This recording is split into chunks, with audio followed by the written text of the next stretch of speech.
আজকে আমি রান্না করব লাসিম মাছ। এগুলোকে বাটাও বলে না, লাসিম বলে। আমিও ঠিক এই মাছ চিনি না ভালো করে। এখন আমি মাছগুলোকে হলুদ লবণ দিয়ে মাখিয়ে নিলাম। আমি মাছগুলোকে হলুদ লবণ দিয়ে মাখিয়ে নিয়েছি। এখন আমি দিয়ে দেব সরষের তেল কড়াইতে। এখন আমি মাছগুলো ভেজে নেব।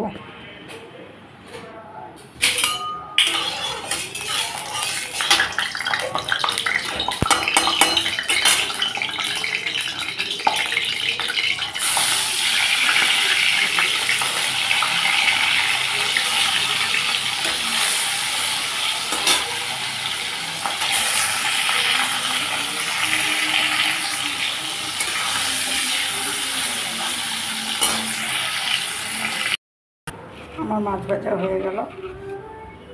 আর কয়েকটা মাছ আমি কড়া করে ভেজে নিয়েছি ডালের সাথে খাবে বলে। আর বাকি এখন আমি সবজিটা বানাবো। দিয়ে দিলাম সরষের তেল, কালো জিরা ফোড়ন,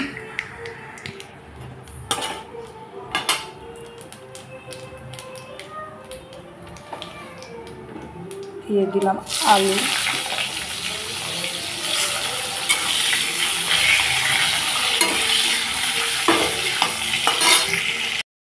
এখন দিয়ে দিব পেঁয়াজ কুচি,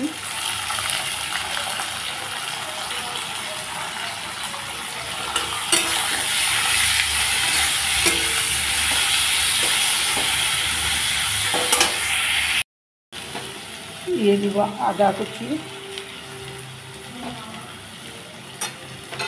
দিয়ে দিব কয়েকটা লঙ্কা, কাঁচা লঙ্কা,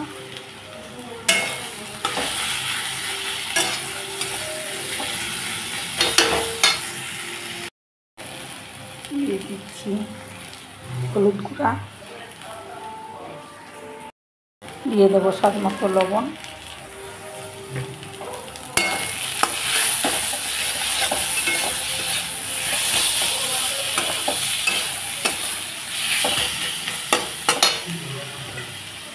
টমেটো পেস্ট করা,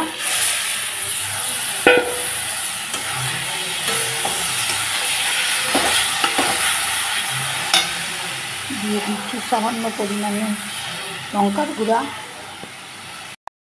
আমার মশলাও ভাজা ভাজা হয়ে গেছে, তেলও ছেড়ে দিয়েছে। এখন আমি দিয়ে দিব সামান্য জল। খুব একটা জল দিব না, কারণ আমি মাখা মাখা করব।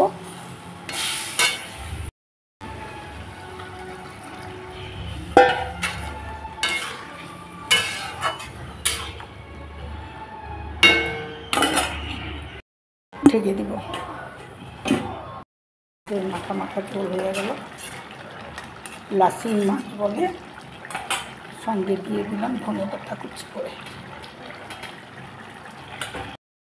হয়ে গেল আমার মাছ চচ্চড়ি।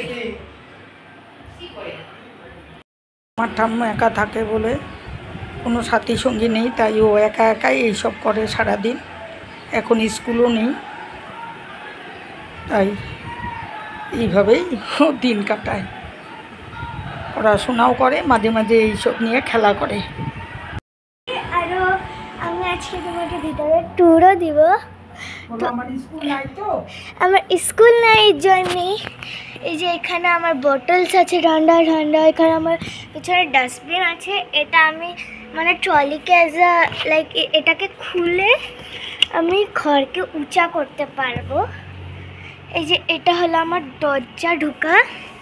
এই সোফাটাকে আমি আমার ওয়াল বানিয়ে নিয়েছি। এখানে আমি স্টোরেজ রাখতে পারবো, কারণ এরকম আমাদের বেডশিটটা যে আরও এখানে আমার ফোন ঢোকা থাকে ওটাই। আর আমার ছোটো আমি ঘর বানাইছি।